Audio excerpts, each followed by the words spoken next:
لله نحمده ونستعينه ونستغفره ونؤمن به ونتوكل عليه ونعوذ بالله من شرور أنفسنا ومن سيئات أعمالنا من يهده الله فلا مضل له ومن يضلله فلا هادي له ونشهد أن لا إله إلا الله وحده لا شريك له ونشهد أن سيدنا وشفيعنا وسندنا وحبيبنا وحبيب ربنا ومولانا محمدا عبده ورسوله أما بعد فأعوذ بالله من الشيطان الرجيم بسم الله الرحمن الرحيم لقد كان لكم في رسول الله أسوة حسنة لمن كان يرجو الله واليوم الآخر وذكر الله كثيرا وقال الله تبارك وتعالى إنما يريد الله ليذهب عنكم الرجس أهل البيت ويطهركم تطهيرا يا رب صل وسلم دائما أبدا على حبيبك خير الخلق كلهم بارك الله لنا ولكم في القرآن العظيم ونفعنا وإياكم بالآيات والذكر الحكيم إنه تعالى جواد كريم قديم ملك بر رب رؤوف رحيم.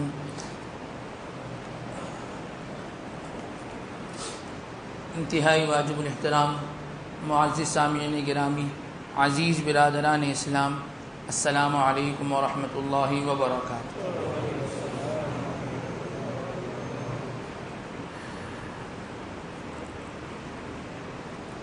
اللہ جل شانہ نے ہر انسان کو ایک کنبے اور ایک خاندان کے ساتھ جوڑا ہے۔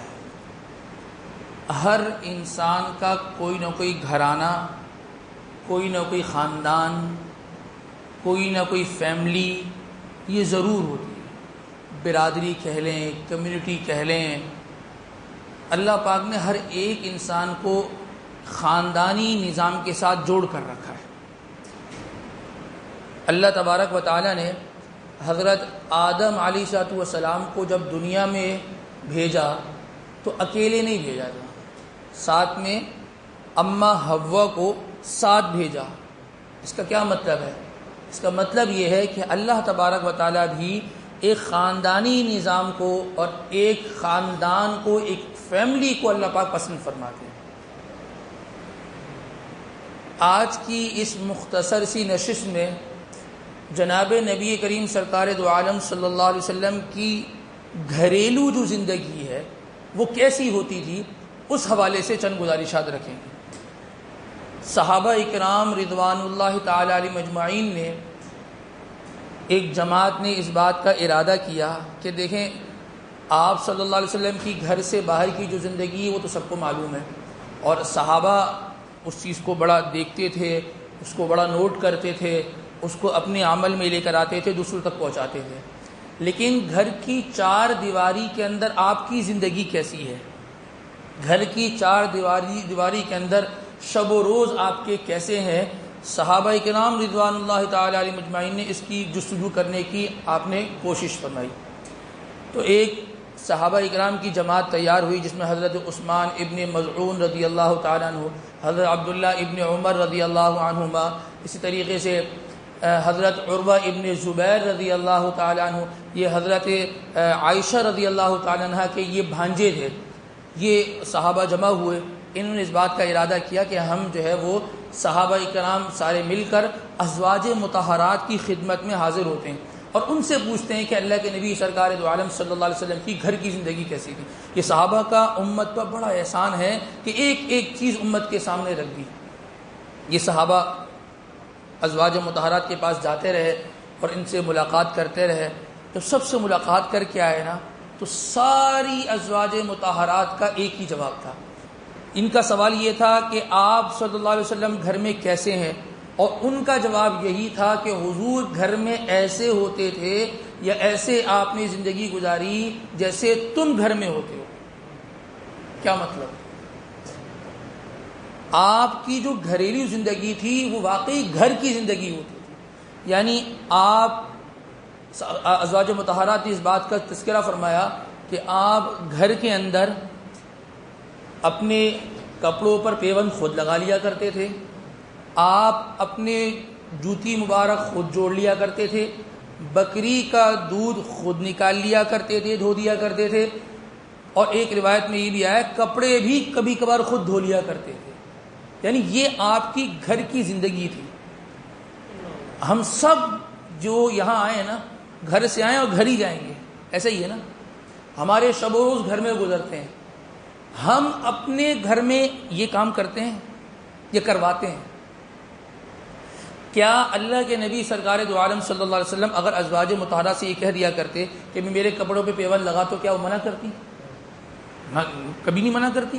وہ کہتے کہ بھئی میرے جوتے صاف کر دو، میرے جوتوں پہ سلائی کر دو، یا کوئی اور کام، کیا ازواج مطہرہ منع کر دیتی کہ نہیں ہم نہیں کر رہے؟ کبھی نہیں منع کرتی۔ اللہ کے نبی نے خود کر کر امت کو تعلیم دی ہے کہ اس کے کرنے میں اپنی شان کو کم ہوتا ہوا محسوس مت کرنا۔ یہ گھر کے کام کرنے سے تمہاری عزت میں کمی نہیں ہو جائے گی۔ جب یہ صحابہ نے یہ بات سنی نا تو صحابہ نے کہا کہ دیکھو آپ علیہ السلام کی تو اللہ پاک نے بخشش کر دی ہے، تو آپ کو تو اتنی عبادت کی ضرورت نہیں ہے، لیکن ہم تو چونکہ عمل کے میدان کے اندر ہیں، ہمیں تو خوب عبادت کرنے کی ضرورت ہے۔ تو چنانچہ صحابہ نے جو ہے وہ یہ بات طے کر لی، ایک صحابی نے قسم کھا لی کہ میں زندگی بھر نکاح نہیں کروں گا، بس عبادت ہی کرتا رہوں گا۔ دوسرے صحابی نے اس بات کی قسم اٹھا لی کہ میں پوری رات نہیں سوؤں گا، عبادت کروں گا، تہجد پڑھوں گا۔ تیسری نے قسم کھا لی کہ میں پوری زندگی اب روزے رکھوں گا۔ آپ علیہ السلام کو یہ بات پتہ چل گئی کہ اس طرح کی قسم کھائی ہے۔ آپ نے بلایا، آپ نے فرمایا انا اخوفکم واتقاکم بھی، میں تم سے زیادہ اللہ کا خوف، اللہ کا ڈر رکھنے والا ہوں۔ اور بھی فرمایا کہ میں نے شادی بھی کی ہے، میں رات کو آرام بھی کرتا ہوں، میں کھاتا بھی ہوں اور روزے بھی رکھتا ہوں۔ اور پھر اسی کے ذیل میں یہ جملہ فرمایا جو حدیث ہم اکثر نکاح کے موقع پہ سنتے ہیں، النکاح من سنتی فمن رغب عن سنتی فلیس منی، نکاح میری سنت ہے، جس نے میری سنت کا سے اعراض کیا وہ مجھ میں سے نہیں۔ کیا بتلایا؟ آپ نے یہ بتایا کہ گھر کے کام کرنا، بیوی بچوں کے حقوق کو ادا کرنا، گھر کے سودا صرف کا خیال رکھنا، یہ بھی عبادت ہے، یہ بھی عبادت ہے۔ یہ تمہارے نبی کی زندگی ہے، یہ تمہارے نبی کی زندگی۔ یہ تو آپ کے پورے دن کا شیڈول ہو گیا نا کہ دن بھر میں آپ یہ کام کیا کرتے تھے۔ آپ کی رات کیسی گزرتی تھی؟ شب و روز ہوتا ہے نا، تو آپ کا جو شب تھا، آپ کی جو رات تھی وہ کیسے گزرتی تھی؟ اما عائشہ صدیقہ رضی اللہ تعالیٰ فرماتی ہیں کوئی رات ایسی نہیں جاتی تھی کہ جناب نبی کریم سرکار دو عالم صلی اللہ علیہ وسلم رات کو عبادت نہیں کیا کرتے تھے۔ ترتیب کیا تھی؟ روایات کے اندر یہ ترتیب ملتی ہے کہ آپ نصف اللیل یعنی رات کا آدھا حصہ آپ آرام فرماتے تھے، رات کو عشاء کے بعد جلدی سوتے، اور آدھی رات آپ آرام فرماتے تھے، اپنی نیند پوری کیا کرتے تھے۔ اس کے بعد ثلث اللیل تہائی حصہ اٹھ کر آپ عبادت کرتے تھے، اور اس کے بعد سدس یعنی چھٹا حصہ رات کا آپ پھر آرام فرمایا کرتے۔ یعنی اس کو یہ سمجھ لیں کہ اگر رات کو 6 حصوں میں تقسیم کر دیا جائے تو شروع کے 3 حصے آپ آرام فرماتے، ٹھیک ہے، اور پھر آپ درمیان کے جو 2 حصے تھے ان 2 حصوں میں پھر آپ جو ہے عبادت فرماتے، اور پھر جو آخری چھٹا حصہ ہوتا تھا اس میں آپ آرام فرمایا کرتے تھے۔ یہ آپ کی پوری رات کی ترتیب، آپ کے رات کے شیڈول تھا۔ ہم سب رات گزارتے ہیں نا۔ ہماری رات کی ترتیب کیا ہے؟ ہماری رات کی ترتیب یہ ہے، رات 2:30 بجے ہم بستر پہ جا کے لیٹتے ہیں اور صبح 12 بجے ہم سو کر اٹھتے ہیں۔ یہ ہماری یہاں کی ترتیب ہے۔ یہ عام ہے یہ ترتیب، ہر گھر کی یہ ترتیب ہے، نوجوان لے لیں، بڑی عمر کا لے لیں، اور ان کی ترتیب یہ ہے۔ حضور کی ترتیب کیا تھی؟ رات جلدی سونے کے بعد آدھی رات آپ آرام، اس کے بعد 2 حصے آپ نے عبادت، اور اس کے بعد پھر 1 حصہ آپ اور آرام فرمایا کرتے تھے۔ روایات میں یہ بات ملتی ہے کہ آپ جب رات میں تہجد کے لیے اٹھا کرتے تھے نا، پاروں کی ترتیب نہیں تھی کہ 1 پارا، 1.5 پارا، پونا پارا، سوا پارا، سورتوں کی ترتیب ہوتی تھی۔ آپ صلی اللہ علیہ وسلم رات کو جب تہجد کے لیے اٹھتے تھے تو سورتیں آپ پڑھا کرتے تھے۔ بھئی آج سورۃ البقرہ تہجد کے اندر پڑھی گئی، آج سورہ آل عمران پڑھی گئی، آج سورۃ النساء پڑھی گئی، سورۃ المائدہ پڑھی گئی، سورۃ الانعام آج جو ہے پہلی رکعت میں پڑھی گئی۔ یہ آپ کی ترتیب ہوتی تھی۔ اچھا، اما عائشہ صدیقہ رضی اللہ تعالیٰ فرماتی ہیں اور حضرت ام سلمہ رضی اللہ تعالیٰ فرماتی ہیں کہ ہم اللہ کے نبی سے یہ سوال کرتے تھے کہ دیکھیں اللہ کے نبی کیا، کیونکہ حالت ایسی ہوتی تھی کہ جب آپ رات کو تہجد میں اٹھتے تو خوب روتے تھے، اور روایت میں الفاظ آتے ہیں قد ورمت قدمہ، آپ کے دونوں پاؤں مبارک سوج جایا کرتے تھے، اور ایک روایت میں آتا ہے کہ بعض اوقات آپ کی ایڑی مبارک پھٹ جایا کرتی تھی۔ آپ کا قیام ایسا قیام ہوتا تھا۔ آپ بتائیں نا، ہم بھی نماز پڑھتے ہیں کہ ہمارے قیام میں کبھی ہم سنیں کہ فلاں صاحب نماز پڑھتے ہیں ان کے نماز پڑھنے سے ان کے پاؤں سوج گئے؟ صبح سے لے کر شام تک، صبح 8 سے لے کر رات 8 بجے تک دکان پہ کھڑے رہتے ہیں، اس پہ پاؤں پہ درد ہو گیا یہ تو سنا، لیکن نماز پڑھنے سے پاؤں سوجے کبھی سنا ہے کسی کا؟ اور حضور کی زندگی کیا ملتی ہے؟ باقاعدہ روایت میں یہ بات موجود ہے کہ آپ کے پاؤں مبارک سوج جایا کرتے تھے۔ تو ان ازواج مطہرات نے یہ سوال کیا کیا آپ اللہ کے محبوب نہیں ہیں؟ کیا آپ اللہ کے پسندیدہ نہیں ہیں؟ کیا آپ اللہ کے آخری پیغمبر نہیں ہیں؟ کیا اللہ پاک نے آپ پر جنت کو واجب نہیں کر دیا؟ کیا آپ کو گناہوں سے اللہ پاک نے محفوظ نہیں فرما دیا؟ کیا اللہ پاک نے آپ کے اگلے پچھلے گناہوں کو معاف نہیں کر دی؟ بالکل صحیح ہے، ایسے ہی ہے، صحیح فرماتی ہو۔ تو فرمایا پھر اتنی عبادت یہ اتنی عبادت پھر کیوں ہے؟ آپ نے ایک جملہ ارشاد فرمایا افلا اکون عبدا شکورا، کہ میں اللہ تبارک و تعالیٰ کا شکر گزار بندہ نہ بن جاؤں۔ ہماری یہاں عبادت ہے نا، عبادت، ہم جب عبادت کرتے ہیں نا تو ہم عبادت اس لیے کرتے ہیں کہ آئندہ میرا فلاں کام آنے والا وہ کام سیدھا ہو جائے۔ وہ بچی کی شادی نہیں ہو رہی نا تو بس میں نے نماز شروع کر دی، چلو شادی ہو جائے۔ وہ نوکری نہیں مل رہی، میں نے اب کچھ تہجد کی ترتیب بنا لی ہے کہ تہجد میں اللہ پاک سے مانگتا ہوں، ٹھیک ہے کرنا چاہیے، لیکن اللہ کے نبی نے جو یہ جواب دیا نا، اس جواب کا خلاصہ کیا نہیں کرتا ہے، کیا سمجھ میں آتا ہے؟ اس سے یہ سمجھ میں آتا ہے کہ آپ نے یہ فرمایا کہ اللہ پاک نے جو مجھ پر اتنے احسانات کیے ہیں نا، تو میں عبادت کر کے ان احسانات کا شکر تو ادا کروں۔ یعنی عبادت کے ذریعے سے ہم کہتے ہیں ہمارا مستقبل بن جائے، اور اللہ کے نبی یہ فرما رہے ہیں عبادت کے ذریعے سے ماضی میں جتنے انعامات ہوئے ان کا شکر کا ذریعہ بن جائے یہ عبادت۔ کیا فرمایا افلا اکون عبدا شکورا، کیا میں اللہ تبارک و تعالیٰ کا شکر گزار بندہ نہ بن جاؤں؟ تو یہ شب و روز تھی۔ ہمارے یہاں کیا ترتیب ہے؟ ہمارے یہاں عموماً 2 قسم کے لوگ آپ کو ملیں گے، افراط و تفریط کا شکار۔ بعض لوگ تو وہ ہوں گے کہ جن کو اللہ رسول کی کوئی پرواہ نہیں، نہ نماز فرض، نہ نفل، نہ سنت، نہ واجب، کسی چیز کا کوئی پتہ نہیں ہوگا، بیوی، بچے، والدین، گھر بار، سودا صرف، گھر کی پرابلم، یہ وہ انہی چیزوں میں لگے رہتے ہیں، بالکل ان کی زندگی اسی طرف ہے۔ اچھا، دوسری طرف کون سے لوگ ملیں گے؟ جن کو نہ بیوی کا پتہ، نہ بچوں کا پتہ، نہ والدین کا پتہ، نہ سودا صرف کا پتہ، کسی چیز کا نہیں پتہ، ان کا کام کیا ہے؟ بس وہ مسجد اور نماز اور اسی چیز میں۔ اور حضور کی زندگی کیسے ملتی ہے؟ گھر کو بھی دیکھا، اپنی انفرادی عبادات کو بھی دیکھا، یہ اصل زندگی ہے اور یہی درمیانی راستہ ہے۔ بعض لوگ بالکل ہی دنیا، بعض بالکل ہی دین، اور درمیانی جو سطح کے لوگ ہیں ایسے لوگ ملنا مشکل ہے۔ دونوں چیزیں، گھر کا کام یہ بھی عبادت، اپنی عبادت کرنا یہ بھی عبادت ہے، دونوں چیزوں کو ساتھ رکھ کر چلنا یہ حضور کی سیرت ہے، یہ حضور کا طریقہ ہے، دونوں چیزوں کو ساتھ لے کر چلنا۔ بیوی بچوں کے حقوق کو بھی ادا کرے، لیکن ایسا بھی ادا نہ کرے کہ اب دیگر عبادات انسان اس کو چھوڑ دے، اور ایسی بھی عبادات میں نہ پڑ جائے کہ بیوی بچوں کے حقوق مارے جائیں، اس کے اعتبار سے انسان کی پکڑ ہوگی۔ دونوں چیزوں کو ساتھ لے کر چلنا یہ اصل دین ہے اور یہ حضور کا اصل طریقہ ہے۔ آپ صلی اللہ علیہ وسلم گھر کے سربراہ تھے، آپ گھر میں فرض نماز مسجد میں، نوافل آپ گھر میں ادا کرتے تھے. کیوں ادا کرتے تھے؟ آپ تہجد گھر میں کیوں ادا کرتے تھے؟ گھر کی کیا کیفیت تھی؟ روایات میں بے شمار لوگوں نے یہ بات سنی ہے. آپ جب سجدے مبارک میں جاتے تھے تو عائشہ صدیقہ رضی اللہ تعالیٰ عنہ کے پاؤں پر آپ کے ہاتھ لگتے تھے اور آپ کو اپنا پاؤں پیچھے کر لیا کرتی تھی. یعنی اتنا چھوٹا کمرہ تھا. آپ گھر میں کیوں عبادت کیا کرتے تھے؟ کیوں؟ اتنی چھوٹی جگہ. آپ مسجد چلے جاتے نا، مسجد کتنی دور تھی؟ بالکل مسجد نبوی کے ساتھ آپ کا حجرہ تھا. آپ نے گھر میں کیوں عبادت کی؟ گھر میں عبادت کا ماحول پیدا ہو. گھر میں عبادت کا ماحول پیدا کرنے کے لیے یہ گھر کے سربراہ کی ذمہ داری ہے.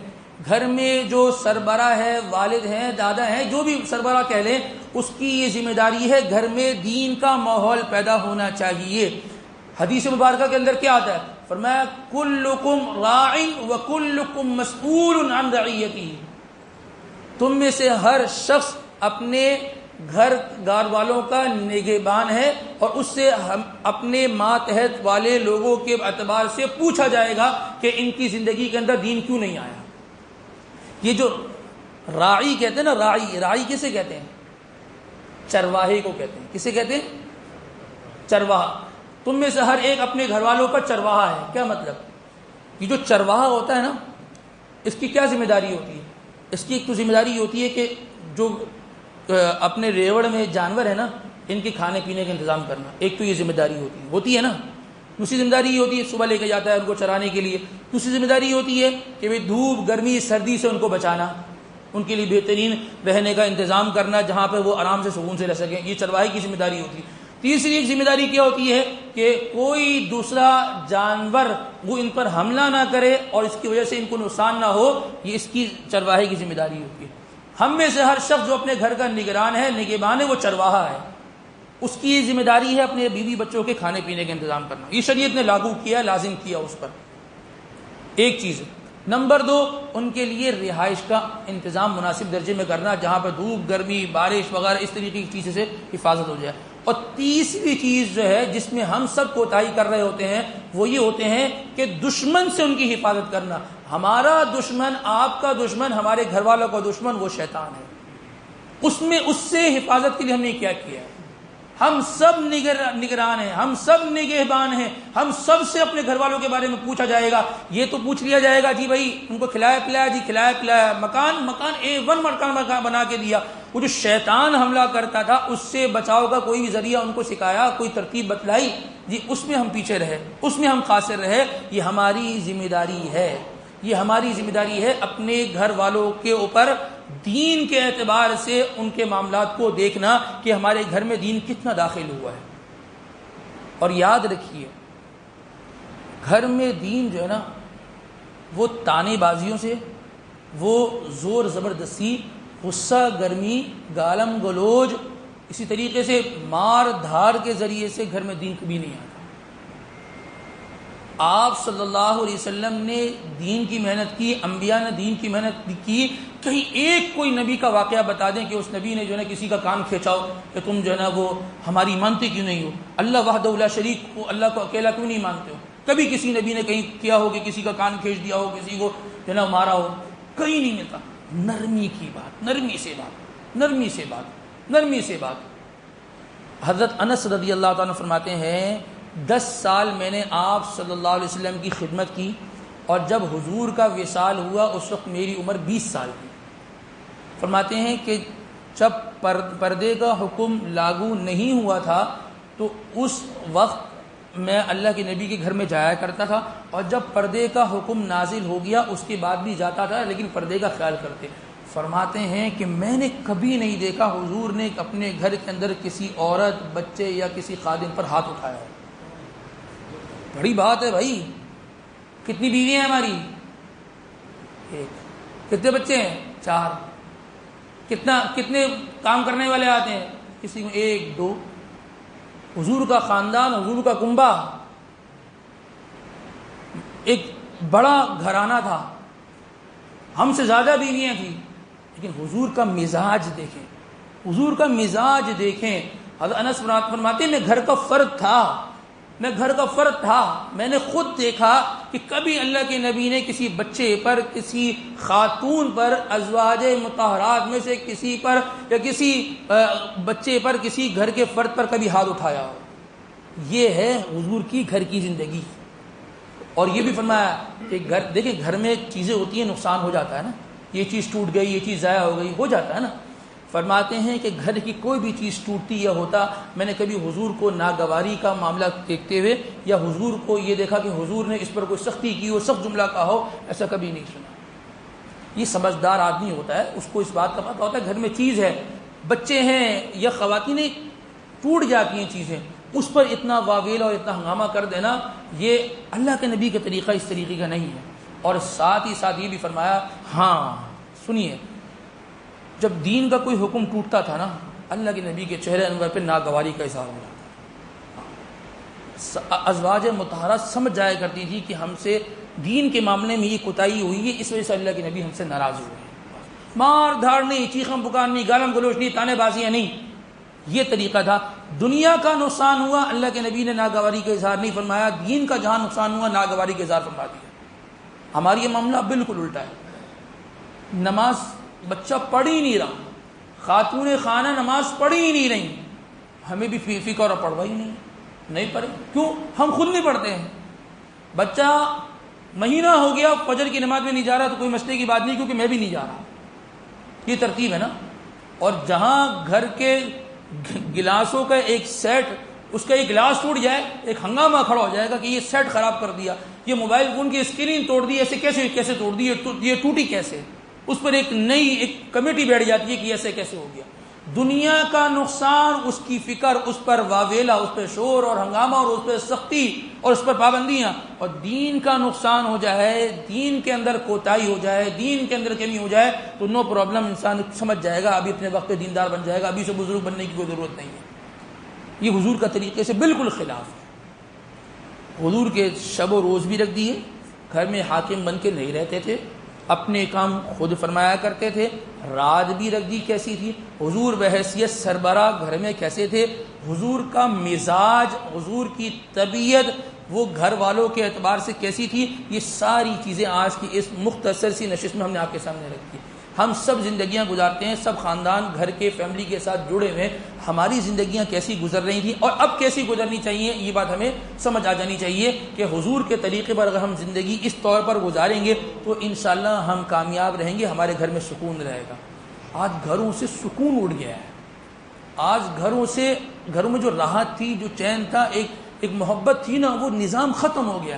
اور اس کی وجوہات اگر بیان کرے تو میں کہوں گا کہ میرا بھائی ایسا ہے، میرا بھائی کہے گا میرا بھائی ایسا ہے، وہ کہے گا جی والد ایسا ہے، وہ کہتی ہے والدہ ایسی ہے، بہن ایسی ہے، فلاں ایسا ہے، وہ ایک دوسرے پر ڈال دینا۔ اصل یہ ہے کہ حضور والا دین ہمارے گھر میں نافذ نہیں ہوا، جس کی وجہ سے آج ہمارے گھر کے اندر ایک بے رونق اور ایک بے رخی ہر ایک کے چہرے پر، اور ہر ایک آدمی دوسرے سے کٹا ہوا چل رہا ہے، اس کی اس سے بات چیت نہیں، وہ اس سے ناراض، وہ اس سے خفا، وہ اس سے پریشان، وہ اس سے تنگ۔ یہ سارا نظام ہمارے گھر کی چار دیواری کے اندر چل رہا ہے۔ اگر یہی دین جو محمد رسول اللہ صلی اللہ علیہ وسلم کا دین ہے اور اس طریقے کا مزاج اور طبیعت ہمارے گھر میں ہماری زندہ ہو جائے نا، تو انشاءاللہ یہی گھر جنت بن جائے گا۔ انسان سکون حاصل کرنے کے لیے جو آج باہر نکل رہا ہوتا ہے نا، باہر نہیں نکلے گا، گھر جا کر انسان کو سکون ملے گا۔ اللہ تبارک و تعالی ہمیں کہنے سننے کے ساتھ ساتھ ان تمام تر باتوں پر عمل کرنے کی توفیق نصیب فرمائے۔ وآخر دعوانا الحمدللہ رب العالمین۔